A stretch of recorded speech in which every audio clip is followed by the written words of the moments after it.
Shalom Bapak Ibu Saudara-saudara sekalian, salam sejahtera dalam kasih Kristus untuk kita semua. Jumpa lagi di Pedoman Hidup Kristiani, dan seperti biasanya saya akan mengajak kita untuk membaca dan merenungkan kebenaran firman Tuhan. Namun sebelumnya kita akan dengarkan pujian berikut ini.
Puji Tuhan, Bapak Ibu Saudara-saudara sekalian, bacaan firman Tuhan untuk kita hari ini terambil dalam 1 Korintus pasal 10 ayat 13 yang berbunyi demikian. Pencobaan-pencobaan yang kamu alami ialah pencobaan-pencobaan biasa yang tidak melebihi kekuatan manusia. Sebab Allah setia, dan karena itu Ia tidak akan membiarkan kamu dicobai melampaui kekuatanmu. Pada waktu kamu dicobai, Ia akan memberikan kepadamu jalan keluar sehingga kamu dapat menanggungnya. Nah, Bapak Ibu Saudara sekalian, dari nats ini saya akan menyampaikan renungan firman Tuhan dengan tema mengapa ada pencobaan dan apa maksud di balik setiap pencobaan yang kita alami. Mendengar kata pencobaan, kita pasti tidak nyaman karena tidak ada seorang pun yang mau dengan pencobaan. Namun mengapa harus ada pencobaan? Dari nats ini kita akan belajar paling tidak 4 hal. Pertama, pencobaan tidak berasal dari Allah. Yakobus pasal 1 ayat 13 berkata begini, apabila seorang dicobai, janganlah ia berkata, pencobaan ini datang dari Allah. Sebab Allah tidak dapat dicobai oleh yang jahat, dan ia sendiri tidak mencobai siapapun. Jadi pencobaan tidak berasal atau tidak datang dari Allah. Lantas pencobaan itu datang dari mana? Nah, ada dua ayat yang bisa kita rujuk. Yang pertama adalah ayat 14 dan ayat 15 dari Yakobus pasal 1 yang berkata begini, tetapi tiap-tiap orang dicobai oleh keinginannya sendiri, karena ia diseret dan dipikat olehnya. Dan apabila keinginannya itu telah dibuahi, ia melahirkan dosa. Dan apabila dosa itu sudah matang, ia melahirkan maut. Artinya di sini bahwa pencobaan itu datang dari keinginan kita sendiri atau hawa nafsu daging kita. Kemudian Matius 4 ayat 1 sampai 3. Maka Yesus dibawa oleh Roh ke padang gurun untuk dicobai iblis. Dan setelah berpuasa 40 hari dan 40 malam, akhirnya laparlah Yesus. Lalu datanglah si pencoba itu dan berkata kepadanya, jika engkau anak Allah, perintahkanlah supaya batu-batu ini menjadi roti. Nah, si pencoba di situ adalah iblis. Artinya pencobaan itu datang dari iblis. Jadi dari dua ayat ini kita temukan asal daripada pencobaan. Pertama adalah dari keinginan kita sendiri, dan yang kedua adalah dari iblis. Pencobaan-pencobaan itu biasanya hadir melalui berbagai macam cara. Misalnya godaan untuk berbuat dosa, lalu menawarkan kenikmatan duniawi, kemudian melalui penyesatan-penyesatan. Pencobaan itu juga datang melalui tantangan-tantangan dan pergumulan-pergumulan hidup, ya, termasuk tantangan iman, keinginan mata, keinginan hati, keangkuhan hidup, dan lain-lain sebagainya. Nah, kemudian hal kedua yang kita dapat renungkan dari nats ini adalah pencobaan yang kita alami adalah pencobaan biasa yang tidak melebihi kekuatan manusia. Karena Allah tidak membiarkan kita dicobai melampaui kekuatan kita.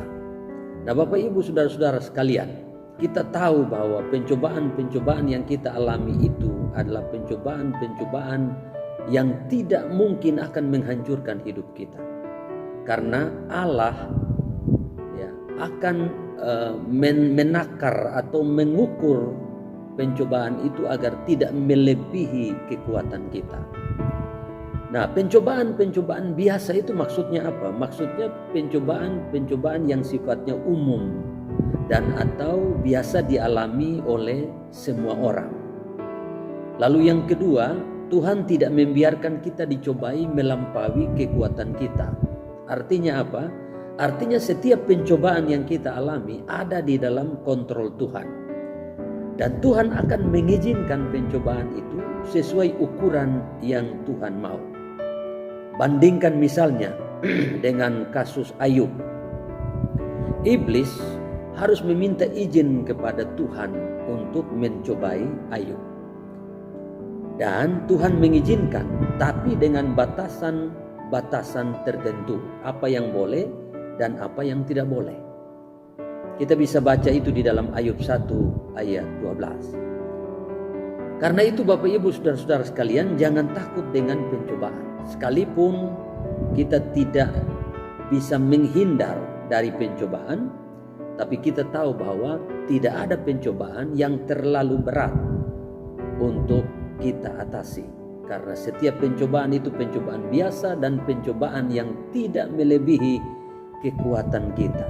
Allah menakar persoalan, tantangan dan pencobaan itu sesuai dengan kemampuan kita.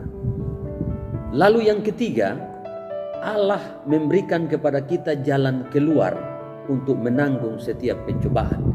Jadi Allah bukan hanya tidak membiarkan kita dicobai melampaui kekuatan kita, tapi lebih dari itu, Allah memberikan kita jalan keluar sehingga kita dapat menanggung setiap pencobaan-pencobaan yang kita hadapi. Artinya apa? Artinya Tuhan tahu dan bahkan sudah menyiapkan jalan keluar bagi kita saat kita menghadapi setiap cobaan, yaitu melalui hikmat, kekuatan, atau mungkin cara lain yang tak terduga yang Tuhan berikan bagi kita dalam menghadapi setiap pencobaan. Ibrani pasal 2 ayat 18, di sana Alkitab berkata, sebab oleh karena ia sendiri telah menderita karena pencobaan, maka ia dapat menolong mereka yang dicobai. Jadi setiap pencobaan, katakanlah tantangan, ujian, kesulitan hidup, itu pasti ada jalan keluarnya. Tidak mungkin tidak ada jalan keluar, karena Allah memberi jaminan. Dia sendiri yang akan memberi kita jalan keluar atas setiap pencobaan, atas setiap tantangan dan pergumulan hidup. Seringkali orang berkata bahwa badai pasti berlalu, tetapi anak Tuhan akan berkata bahwa bersama dengan Tuhan kita bisa menembus badai.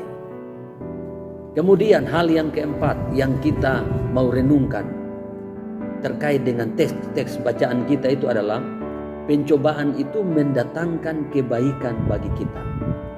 Terkadang kita bertanya, jika pencobaan itu bukan dari Tuhan, mengapa Tuhan membiarkan pencobaan itu terjadi?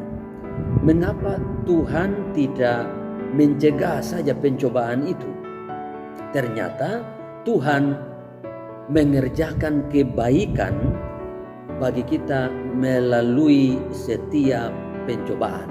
Artinya Tuhan punya maksud yang sangat mulia, yang sangat baik di balik setiap pencobaan yang kita alami. Roma 8 ayat 28, ayat yang terkenal yang biasanya kita kutip, di sana dikatakan bahwa Allah turut bekerja dalam segala sesuatu untuk mendatangkan kebaikan bagi mereka yang mengasihi Dia, yaitu bagi mereka yang terpanggil sesuai dengan rencana Allah. Lalu apa manfaat di balik setiap pencobaan yang kita alami? Paling tidak ada 3 ayat yang kita bisa rujuk. Yang pertama 1 Petrus pasal 1 ayat 6 dan ayat 7 berkata begini, bergembiralah akan hal itu, sekalipun sekarang ini kamu seketika harus berduka cita oleh berbagai-bagai pencobaan. Maksud semuanya itu ialah membuktikan kemurnian imanmu yang jauh lebih tinggi nilainya daripada emas yang fana, yang diuji kemurniannya dengan api, sehingga kamu memperoleh puji-pujian dan kemuliaan dan kehormatan pada hari Yesus Kristus menyatakan dirinya. Jadi maksud pencobaan adalah memurnikan iman kita, supaya kita dapat pujian, dapat kehormatan, dapat kemuliaan waktu Kristus datang. Lalu Yakobus 1 ayat 2-4 berkata, saudara-saudaraku, anggaplah sebagai suatu kebahagiaan apabila kamu jatuh ke dalam berbagai-bagai pencobaan, sebab kamu tahu bahwa ujian terhadap imanmu itu menghasilkan ketekunan, dan biarkanlah ketekunan itu memperoleh buah yang matang, supaya kamu menjadi sempurna dan utuh dan tak kekurangan suatu apapun. Jadi tujuan dari pencobaan adalah supaya menguji iman kita dan membawa iman kita itu kepada kesempurnaan, memperoleh buah yang matang, menjadi sempurna, utuh dan tak kekurangan suatu apapun. Lalu Yakobus 1 ayat 12 berkata, berbahagialah orang yang bertahan dalam pencobaan, sebab apabila ia sudah tahan uji, ia akan menerima mahkota kehidupan yang dijanjikan Allah kepada barang siapa yang mengasihi Dia. Jadi pencobaan itu membuat kita tahan uji, dan orang-orang yang tahan uji itulah yang akan mendapatkan mahkota yang dijanjikan, mahkota kehidupan dari Allah. Nah, Bapak Ibu Saudara sekalian, sekarang pertanyaannya adalah bagaimana cara supaya kita bisa bertahan dan menang terhadap setiap pencobaan yang kita alami. Filipi pasal 4 ayat 13 berkata, segala perkara dapat kutanggung di dalam Dia yang memberi kekuatan kepadaku. Rahasia pertama untuk bertahan dan menang terhadap pencobaan adalah saudara dan saya harus tinggal di dalam Allah dan bersandar pada kekuatan Allah. Nah, kenapa demikian? Karena Tuhan Yesus dalam Yohanes 15 ayat 4 dan 5 berkata, tinggallah di dalam aku dan aku di dalam kamu. Sama seperti ranting tidak dapat berbuah dari dirinya sendiri kalau ia tidak tinggal pada pokok anggur. Lalu ayat 5 di sana berkata, sebab di luar aku kamu tidak dapat berbuat apa-apa. Jadi untuk supaya kita kuat bertahan dan bisa menghadapi bahkan menang terhadap pencobaan hidup adalah kita harus tinggal dalam Kristus, bersandar pada kekuatan Allah. Kemudian Markus 14 ayat 38 berkata, berjaga-jagalah dan berdoalah supaya kamu jangan jatuh ke dalam pencobaan.